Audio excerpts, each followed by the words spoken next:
eventually one day I just held myself accountable and said, look, do not move another muscle, do not buy another snack or anything until you take care of this business. So bought the microphone, dragged my little brother down to the basement one day and made an announcement that, hey, I'm starting a podcast. And after dropping it on pretty much every social media platform that I could think of, the love and just the resignation that I got, man, it was mind blowing. And so from there, we really just started doing interviews. We really just started virtual, but we also started with just audio. So it was really just me talking, really just sometimes sitting next to people. Sometimes they hopping on the line, I'm hopping on the line, and then we just record. So fast forward to my relocation to Tampa, and I just really kept it going. There were some minor setbacks along the way. There were some hiatuses here and there, but never really took a break from it, never really stopped it in some capacity, whether it be content or anything. So here we are now, 2024. I'll be 5 years in November, and I couldn't love what I do more, from just being able to do live events, from being able to do giveaways, from being able to interview people internationally, from appearing on other podcasts just like this, and just being able to connect with like-minded and passionate individuals.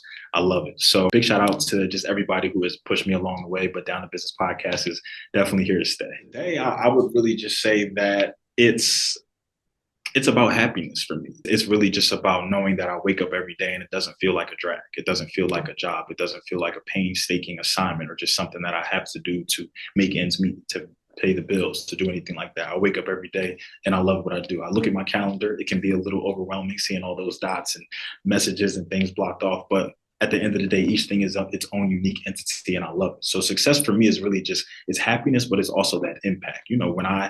If I was to ever stop this, or when my days are done or anything like that, I would just want people to remember the impact of Down to Business, not necessarily how much money we made, how many events we did, but did you learn something? Were you able to meet somebody as a result of this?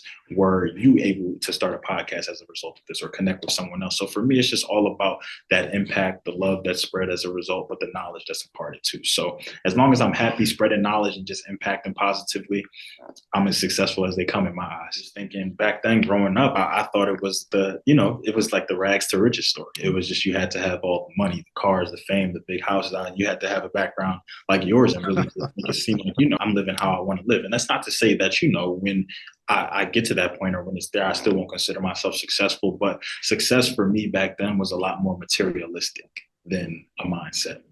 So I would say the biggest immediate challenge that I think of is when I left grad school. I literally moved away. My grad school program was only 13 months. Syracuse University was my top choice for undergrad. I didn't realize I realized how top the school was. Newhouse is the top communication school in the nation. But the high school me didn't realize how competitive it was when weighing against everybody else. We had a college interview day at my high school. So the only school I wanted to talk to was Syracuse. I gave them everything, transcripts, extracurriculars. They said, hey, apply, you'll be accepted. Well, I didn't realize that meant apply, then declare. So I applied directly to the school. To my surprise, I was waitlisted, and I called very confused, upset, everything like that. And then they kind of explained everything to me, just how competitive the school was, just how even some people with the highest GPAs didn't even really get in and things like that. So eventually I was deferred. My heart was broken in a sense, but I would say applying, getting everything together, doing what I did undergrad, not regretting any bit of that, and then applying for grad school was everything that I could imagine and more. So after doing an accelerated 13-month program, I moved back to Philly on my birthday, July 26th. I pretty much get home and I'm with Newhouse Mafia, as we call it. I have all these big names. I watch all these people on TVs, and I've met all these people. It's no way I can't, with my extensive network, it's no way I won't be in a top job in no time.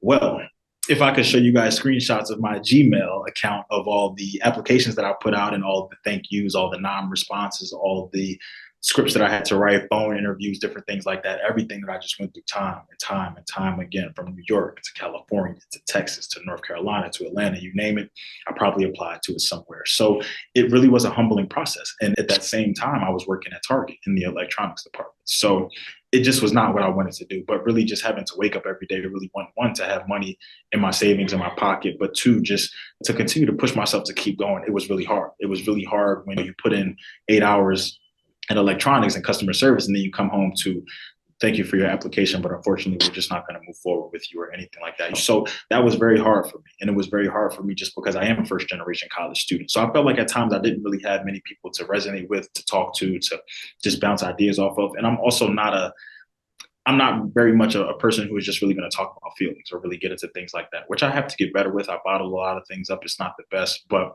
it's just kind of how I deal with things. So for me, that was one of the hardest things. Say one of the other biggest lessons was just a matter of consistency.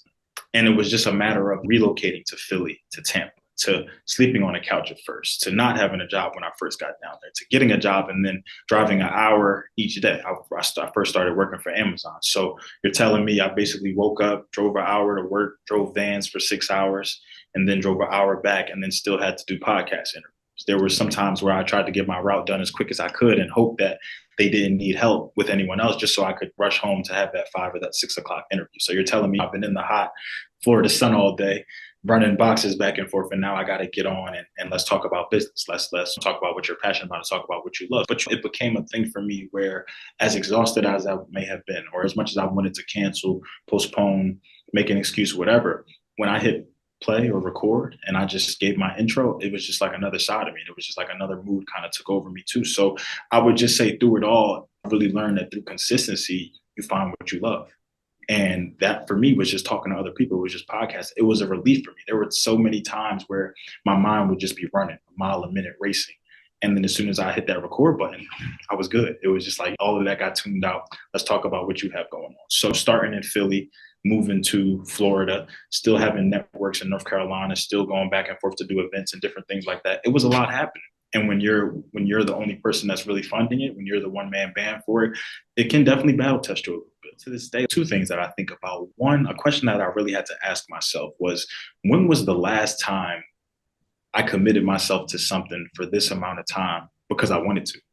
Not because I had to, not because it was expected of me, not because that's the norm, but because I simply wanted to. Because I also tell myself I could wake up tomorrow and just stop doing interviews, cancel everything, delete my Calendly link, delete the page, and just never do this ever again. So the fact that I'm doing this every day in some form or fashion, for me, it's like, yeah, that's even when I give my pitch per se, my Shark Tank pitch, as I call it, part of what I say is, if you're passionate about something, let's sit down and let's talk and let's connect, because I love what I do and I love to hear the passion of others.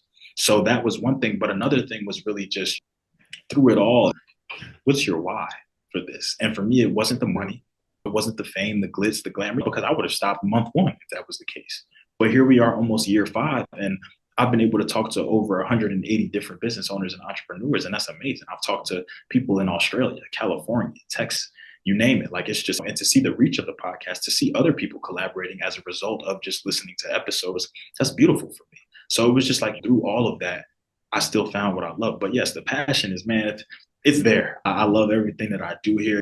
I would say for all the skills that I have, from video editing to producing to content creation to audio editing, it definitely all came full circle with this podcast. But I love what I do through and through, for sure. I really even go back to 2019 when this all started. But I think about what technology was like then, what certain apps were here, what websites were popular and everything like that. I would have never envisioned Twitter to be X, Instagram to have threads, Facebook to be using Meta now. I would have never envisioned the AI to come as centerfold as it has. And it wasn't until I really started talking to so many other creatives in that space that I realized it's been around us for longer than we realized, but it's just about how we recognize it, like what it was in, different things like that. So I would say innovation has really just helped me to remain creative, because it's helped me not to stay stagnant. It's helped me to realize that as these sites are ever changing and ever adapting, and long form content is good here, but short form content is good there, it keeps me on my toes, for sure. Whereas I can have content, have different interviews, I have to repurpose things. I have to make sure that I have this angle, but I have another side angle, or that I have another one that's catching from behind so they can see both. Because grad school taught me a lot of different things. I can't really watch TV the same anymore because I'm too focused on the production aspect of it. That's awesome. I would say to take and appreciate everything as it comes. Oftentimes, and I think while this can be applied from a business ownership perspective and an entrepreneurial journey, I more so want to speak to life just the same. Nobody wants to have those bad days, get that bad news, have to make those calls or those trips or anything like that. But nobody wants to hear that sales are at an all-time low, that things got canceled for today, that the business is not looking on the up and up, that you may have to come out of pocket a little bit more than you may have anticipated. But we love to rejoice about when things are going great. You know what I mean? And we love when things are on our side. The same way that we rejoice, we pray, we jump up for joy and everything like that, you have to have that same passion when things aren't going. Because for me, at a lot of parts of my journey, I thought selfishly. At some points, I only wanted to talk to certain people. And I had to get out of that mind state. At some points when my views were getting low, I was taking it personal. And I was just being hard on myself, not recognizing that, hey, have I changed up my posting schedule at all? Is this just a slump in the power? People just not listening to podcasts right now? Is it just an oversaturated thing? We're coming off the brinks of COVID. So what's kind of going on? What's happening? So I would say to take and appreciate everything as it comes, because I love every part of this journey. It was just like, look, I love every bit of this. I love when things are going well. I love when things are going not so well, because it teaches me that everything isn't perfect. If everything was perfect and predictable, life would be kind of boring, because you just would know that you might not know the exact outcome, but you know you're going to be good when it's all said and done. Yeah. So everybody out there that's listening, man, you are where you are because that's where you're supposed to be. Now, if you stay there, that's up to you. But if you take it as, hey, this is just a part of the journey, this is one step along the way, it's easy. A picture I always think about is that there were two men underground digging for gold. And one of the men hit his goal a lot quicker than the other man. And so he's celebrating, he's jumping for joy. The other guy could hear him. And the other guy is just like, well, how he got to this already? That's it. I'm done. If I haven't found it by now, it's no point. It's no hope. And he turns around. Had he hacked at it 3 or 5 more times, he would have hit the goal. And so comparison is the thief of joy for me. And so it's just, you focus on your own. I'm not worried about any other podcast. Obviously, I love podcasters. I love sitting down with people like yourself, Ed, just because of the message that you promote and how great you are with your guests as well. And I want all of us to succeed in my own right. But what you're doing with your show is what you're doing. What I'm doing with Down to Business is what I'm doing. Everybody is in their own respective lane. Mm-hmm. So I would just control what you can control and allow the rest to work itself out.